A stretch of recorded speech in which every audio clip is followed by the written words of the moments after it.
Hi, Prof. VKJ with you. Now, here's another question which keeps coming again and again. It is, sir, how to make and how to build a resume which is ATS-friendly? How to draft this resume? What template can I use? What app can I use?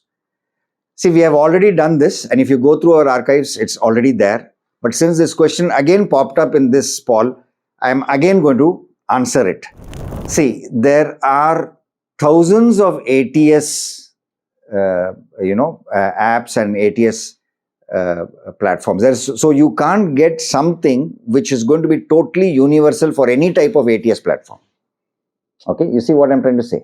So the best thing is, instead of going for something which is a standard one, which is a made-in template, the best way for you, okay, to see to it that your resume goes through any ATS is to build your own resume either in Google Docs or in MS Word. Okay, either Docs or MS Word. Choose a standard format. Okay, for the headings, you can go for elephant or something that's thick. Don't go for importing some fancy fonts, and don't put a pic, that doesn't have a proper resolution. Okay, just follow the format, whatever is the page formatting, the standard formatting. Be as simple. You don't have to make a very flowery resume. It's not an invitation card that you're printing out over there. Okay, it needs to be just standard. Okay, so the headings and the text standard. Don't try to import some new fonts into this. If you do that, it could get rejected. Okay, now take care about that. Now, the most important thing is, what should a resume contain? Address for communication or your contact address. That should have a valid email ID. I don't have to tell these things. Your name, a short form of your name. Okay, when you put your date of birth, put your age also. Don't expect the interviewer to calculate what age you are.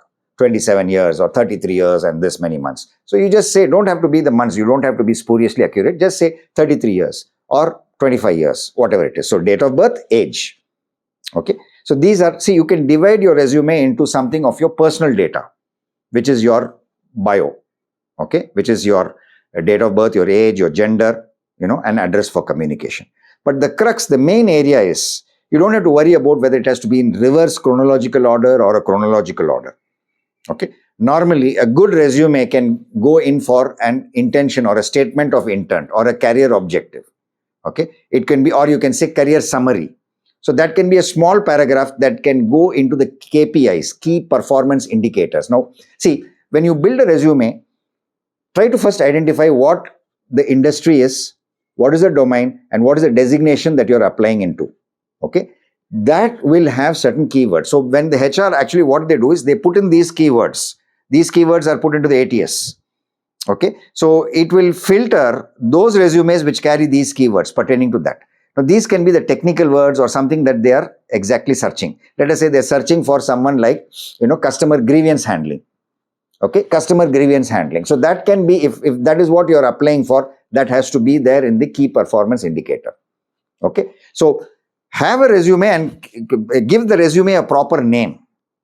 Okay. Resume. Don't say resume format this and that, or just we get resume that just says resume.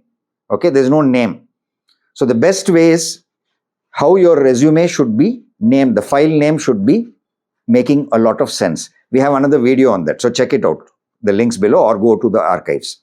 So right from the name, your career summary, okay, your resumes which have a photo shows confidence. Many people don't want to put a photo. Okay. Put the pic, insert it in a standard JPEG. Okay. A standard format. Okay. Which is Word, MS Word or Google friendly. So have the pic and maintain a formal attire in that. Don't have any fancy pic. Okay. That you can have it for your social media pages. But here it should be formal. What is your formal dress code? Whatever you have for work. So then after the summary, then you can go into your qualifications, your educational qualifications starting from the latest going down. Now some get the question, sir, can I put my 10th standard results? Can I put my 12th and all that? See, there's no harm in putting it. And there's nothing that your resume should be over within one page. You can have a resume that goes for 2 pages also. Okay. There's no standard thing. But resumes with the 1 page, get accepted by ATS, and that which is having 2 pages may get rejected. Okay, that sort of a fear if you have. The best way is to clarify. Now see, the best way when you apply or when you upload your resume, look for the instructions. Every website, join us, a career with us, if it's there on the website, or call up, or check it out, or do a DM into the, the LinkedIn profiles of some of your seniors who are working over there. Get to know what is the format. Okay, because there are so many companies. Okay, they need not have the same format, but what I'm giving is a generic format. So, your qualifications, and then you can go into your other skills. If you have a hobby, we have done a complete series, this thing on hobbies. You can check that out.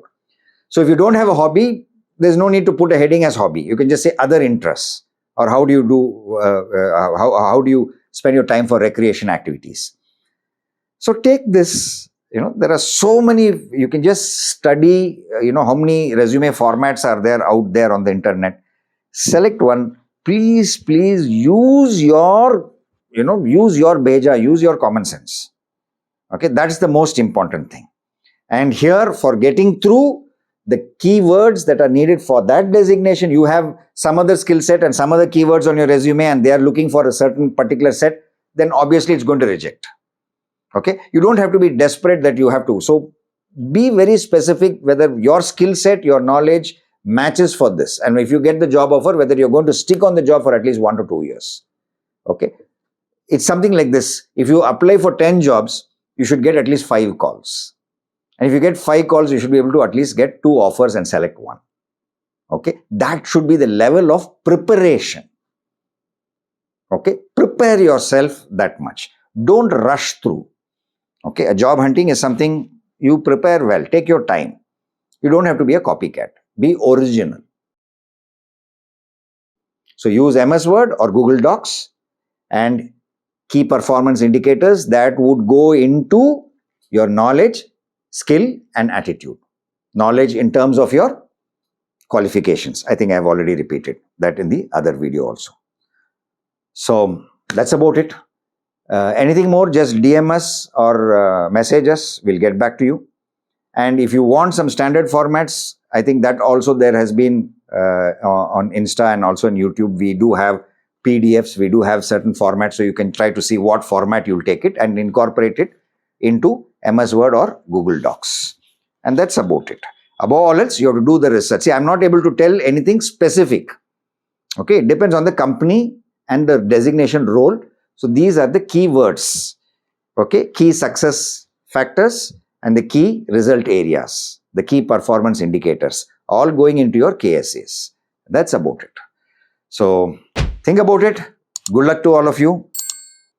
Catch you soon. Bye.